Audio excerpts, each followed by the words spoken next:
ओम नमो भगवते वासुदेवाय। तो आज हम लोग श्रीमद् भागवतम के इस तृतीय स्कंद के 10वें अध्याय का 11वां श्लोक लेते हैं।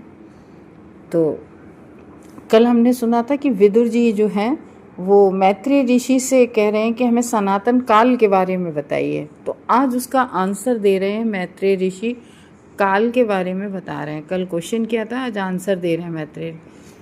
गुण व्यतिकराकारो निर्विशेषो प्रतिष्ठिता पुरस्तुदपादान मात्मानं लीलया सृजत। तो गुण व्यतिकराकारो, मैत्रेय ऋषि ने कहा कि गुण कौन से? प्रकृति के 3 गुण। हम सभी लोग जानते हैं प्रकृति के 3 गुण होते हैं, सतोगुण, रजोगुण, तमोगुण। तो सतोगुण जो होता है वो ज्ञान और सुख का कारक होता है, ज्ञान होता है उसका। और रजोगुण से क्या लगता है, रजोगुण से क्या प्रभाव दिखता है कि रजोगुण जो है वो व्यक्ति को एक भौतिक सुख समृद्धि दिखाता है। और तमोगुण में क्या होता है? तमोगुण में व्यक्ति आलस्य और क्रोध ये सब प्रभाव दिखाते हैं। हल्का सा जान लें कि तो वही वैसे ही यहाँ पर आगे बता रहे हैं कि नित्यकाल ही प्रकृति के 3 गुणों की अन्योन्य क्रियाओं का आदि स्रोत है। नित्यकाल यानी कि काल, नित्य काल को नित्य कहा गया है, यानी कि काल हमेशा, कल हम लोगों ने जाना था काल हमेशा से रहता है, हमेशा काल कहीं नहीं जाता। हम लोग कहते कि समय आ गया, जैसे कोई व्यक्ति अगर मतलब कहीं चला, मतलब कोई किसी की डेथ हो जाए या कुछ, तो हम लोग नहीं कहते समय आ गया था, काल आ गया था। काल नहीं आता, काल तो अपनी जगह पे बना रहता है। काल जो है वो भगवान की ही शक्ति है, कल हम लोगों ने जाना था। अचिंत्य भेदा भेद, जैसे हम लोग कहते नहीं कि भगवान और भगवान के नाम में कोई अंतर नहीं होता है। तो भगवान की ने जिस तरीके से पहले जब सृष्टि हुई थी तो सबसे पहले महतत्व से फिर प्रधान तत्व, प्रधान में फिर जो है काल ने क्षोभ किया। काल क्या है? भगवान की, भगवान ने दृष्टि डाली और काल ने क्षोभ किया, भगवान की दृष्टि से निकला हुआ, तो भगवान की एक शक्ति है। तो इसलिए नित्य काल, काल कभी, काल थोड़े ही नहीं सुबह दोपहर में जाता है या शाम को आता है, काल तो अपनी जगह पे होता है। वो इसी तरीके से जैसे हम लोगों का जीवन, हम लोग जन्म लेते हैं, बड़े होते हैं, यंग होते हैं, वृद्ध होते हैं, शरीर जर्जर होता है, फिर मृत्यु हो जाती है। तो लेकिन काल थोड़े ही नहीं हर जगह चलता फिरता है। तो ये कह रहे हैं नित्य ही प्रकृति के 3 गुणों की अन्योन्य क्रियाओं का आदि स्रोत है। और ये कार्य काल नहीं बदलता है, अभी हम लोग समझेंगे धीरे धीरे तात्पर्य में शील प्रभुपाद के। तो कह रहे हैं कि ये अपरिवर्तनशील तथा सीमा रहित है। काल अपरिवर्तनशील और सीमा रहित है। और भौतिक सृजन की लीलाओं में जो ये भौतिक सृजन हो रहा है, जो सृष्टि आपको दिख रही है, इसकी लीलाओं में ये पूर्ण पुरुषोत्तम भगवान के निमित्त रूप में कार्य करता है। तो भगवान के निमित्त में, भगवान के निमित्त रूप कार्य करता है। भगवान की जगह भगवान, वही कहते हैं ना कि भगवान और भगवान के नाम में वही भगवान के निमित्त, इसलिए यहाँ कह रहे भगवान के निमित्त कार्य करता है। तो जो काल होता है वो काल गुणों की साम्य अवस्था को डिस्टर्ब करता है। जैसे प्रधान अवस्था होती है तो जो 3 प्रकृति के गुण होते हैं, सतोगुण, रजोगुण, तमोगुण, जब प्रधान में ये तीनों प्रकृति के 3 गुण साम्य अवस्था में होते हैं तब उसको डिस्टर्ब करता है, यानी कि क्षोभ करता है, जिसको हम लोग कहते हैं। तो इस तरीके से फिर वो तीनों, फिर जब सतोगुण, रजोगुण, तमोगुण, फिर तीनों अलग अलग होते हैं। तो जब कोई परिवर्तन होता है, यानी कि सुबह से दोपहर हुई, परिवर्तन हुआ, दोपहर से शाम हुई, शाम से रात हुई, तो परिवर्तन जो है वो बिना समय के नहीं हो सकता है।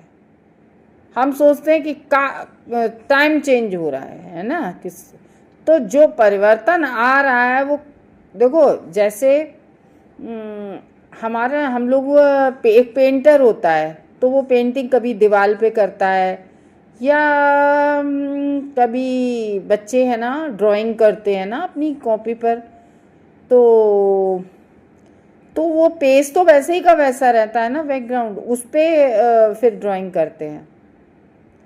तो जैसे मूवी चलती है पर्दे पे, तो पर्दा तो वैसे ही का वैसा रहता है ना, और उस पे पीछे से जो पड़ते हैं फ्लैश, उससे चित्र बनते हैं और वो मूवी चलाते हैं।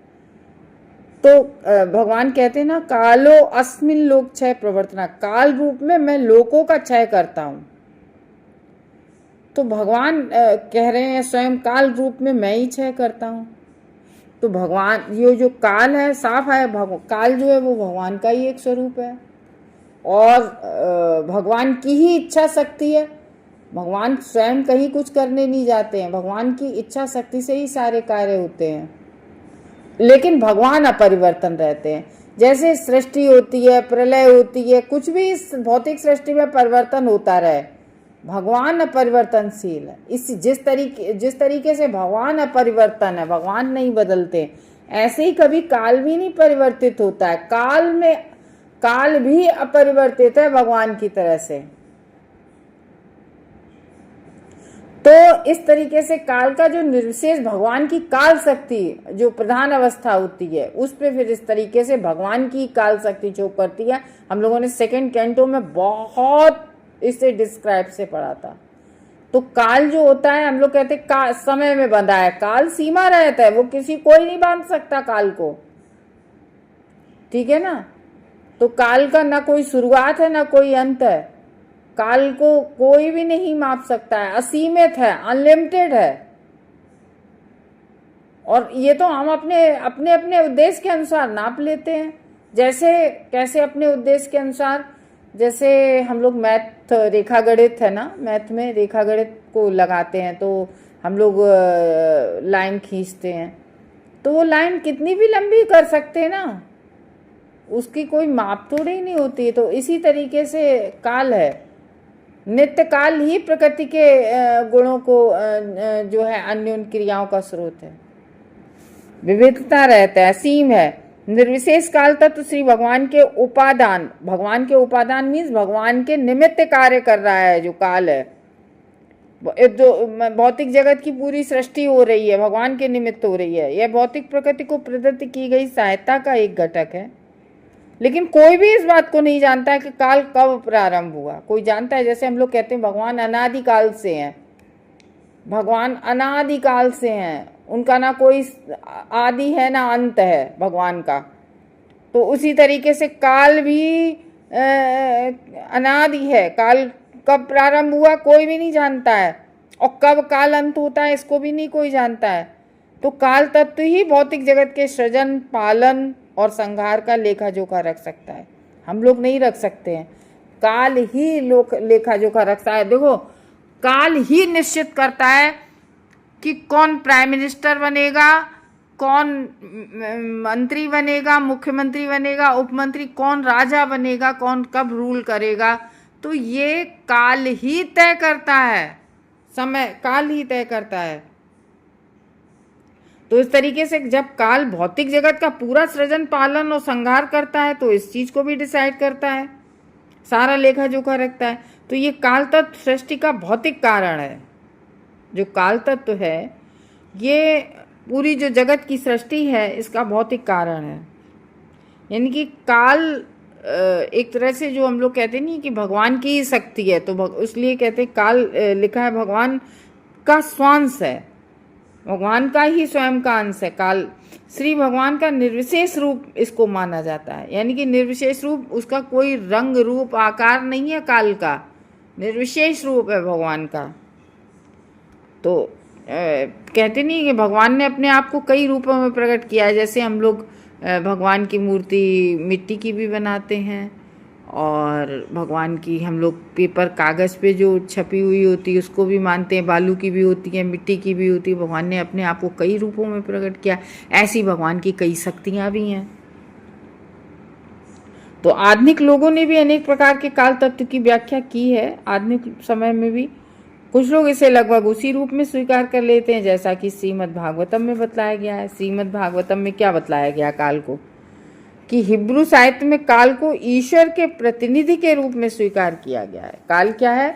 ईश्वर का ही एक भेजा हुआ प्रतिनिधि है, क्योंकि ईश्वर की एक शक्ति है जो इस भौतिक जो है सृष्टि में कार्य कर रही है। काल बहुत बड़ी शक्ति है। तो उसमें ये कहा गया है कि ईश्वर ने भूतकाल में पैगंबरों के द्वारा पिताओं से कभी कभी और अनेक प्रकार से बातें की हैं काल ने। और तत्व मीमांसा की दृष्टि से काल को परम पूर्ण तथा वास्तविक रूप में विभेदित किया जाता है। तो इसलिए कह रहे हैं कि काल तो परम सतत है ना। भौतिक वस्तुओं की गति या भौतिक वस्तुएं धीमी चल रही हैं या तेज चल रही हैं, और वो उनको उनसे जो है मंदता से उससे अप्रभावित रहता है। काल की गणना की जाती है, ज्योतिर्विज्ञान वैज्ञानिक लोग करते हैं, गणित के अनुसार करते हैं काल की गणना। हम लोग नहीं कुंडली वगैरह दिखाते हैं, ये काल की गणना जो करते हैं। तो ये परिवर्तन और किसी वस्तु विशेष के जीवन के परिप्रेक्ष्य में जब करते हैं ना, तो वस्तुतः काल का वस्तुओं में सापेक्षताओं से कुछ संबंध नहीं रहता है, बल्कि क्या होता है, हर वस्तु काल द्वारा प्रदत्त है, हर वस्तु काल द्वारा दी गई है, सुविधा के रूप में बनती या परिगणित होती रहती। काल हमारी इंद्रियों की क्रियाशीलता की मूलभूत माप है। तो इस तरीके से जिसके द्वारा काल, भूत, वर्तमान, भविष्य की हम लोग गणना करते हैं ना, ये काल के ही द्वारा करते हैं ना। तो वास्तविक गणना में काल का कोई आदि और कोई अंत नहीं है। तो इसीलिए तो पंडित चाणक्य क्या कहते हैं कि काल के अल्पांश को भी करोड़ों डॉलर मूल्य देकर खरीदा नहीं जा सकता। बहुत अच्छी, ये चाणक्य ने अपनी नीति में लिखा है कि समय ऐसा है कि समय एक मतलब अल्पांश, थोड़ा भी समय, जीवन के 5 मिनट भी या 5 सेकंड भी अगर निकल जाएं और हम ये चाहें वो 5 सेकंड फिर से हमें मिल जाएं, तो आप करोड़ों रुपए दो, जो आपके जीवन के 5 सेकंड निकल गए वो कभी नहीं आएंगे। इसीलिए तो हम लोग कहते हैं कि जीवन को बड़ी सजगता से जीवन को जीना चाहिए। काल दिखता नहीं है आपको कभी भी, लेकिन काल निकल जाता है। दिखता कैसे नहीं है? काल को ऐसे समझ लो आप कि हम लोग अपने बेड पे लेट जाते हैं, सो जाते हैं, और लेटे लेटे हम लोग अपने रिमोट से जो है एसी का मोड चेंज कर लेते हैं, एसी को टेम्परेचर लो कर लेते हैं और अप कर लेते हैं हम लोग। ऐसी अब तो अभी तो बहुत सारी चीज़ें रिमोट से चलने लगी हैं, फैन भी चलने लगा है, लाइट्स भी आ गई हैं। तो इस तरीके से हमें रिमोट किस चीज़ से कंट्रोल कर रहा हम देख नहीं पाते। रिमोट तो हमारे हाथ में होता है और एसी दीवार में लगी होती है, लेकिन कुछ ऐसा नहीं है कि कोई जंजीर बंधी हो तो वो खींच लेती हो। कुछ दिखता है? कुछ भी नहीं दिखता है ना। पता नहीं क्या हम हाथ में रिमोट दबा देते हो, वो दूर की चीज़ हमेशा कंट्रोल हो जाती है। ऐसे ही काल होता है, और काल को कंट्रोल कौन करता है? भगवान जी। और वो काल किसी को नहीं दिखता है। वो कोई भी, हम लोग गणना कर देते हैं भूत, वर्तमान, भविष्य, लेकिन क्या दिखता है? कुछ नहीं दिखता है। तो वही हम लोग कह रहे हैं, बड़ी सजगता से जीवन जीना चाहिए। बैठे हैं गप्पे लड़ा रहे हैं 2-2 घंटे, या किसी और में टाइम वेस्ट कर रहे हैं, भैया जीवन का किसी को कोई भरोसा नहीं है। जीवन को बड़ी सजगता से जीना चाहिए कि कुछ नहीं, अरे टाइम पास नहीं हो रहा है, 4 दोस्तों में बैठ के टाइम, अरे ये समय जब हमारा अंतिम समय आएगा तब यही समय याद आएगा कि हम काश जो हमने ठलुआगिरी में अपना समय बर्बाद किया था, नाम जप कर लेते तो आज हमारे कुछ काम आता है। क्योंकि जब हम इस भौतिक जगत को छोड़ के जाते हैं ना, इस भौतिक जगत में हम सब जानते हैं कि भौतिक जगत से जो लोग हमसे पहले जा रहे हैं, हम उनको भी देख रहे हैं कि जो भौतिक जगत से जा रहे हैं वो अपना कुछ भी नहीं ले जाते हैं। इवन कोई अगर कितना भी बड़ा पद प्रतिष्ठा प्राप्त व्यक्ति हो, और जैसे ही आत्मा निकल जाती है, काल समाप्त हो जाता है, तो हम लोग क्या कहते हैं? मिट्टी है, उनकी मिट्टी है, यही तो कहते हैं। क्या रह जाता है? कुछ नहीं रह जाता। तब याद आता है लास्ट मोमेंट पे। वो कहते नहीं है लोग कि जब आदमी की मृत्यु होती है, मृत्यु से पहले आदमी की आंखों के सामने उसका पूरा जीवन, कुछ ही सेकंडों में पूरा जीवन उसके आंखों के सामने घूम जाता है, बचपन से लेके बुढ़ापे तक का।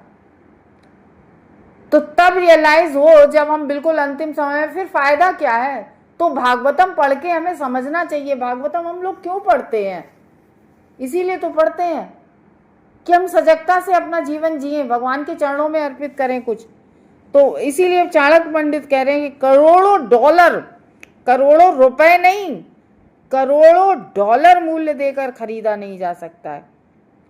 तो बिना लाभ के खोए हुए काल का एक क्षण भी जीवन की सबसे बड़ी हानि है। सबसे बड़ी हानि क्या है? हम लोग कहते हैं रुपए पैसे खर्च हो गए तो हमारा हानि हो गई। जी नहीं, हमारे काल का क्षय होने पे हमारी हानि होती है, कालोस में।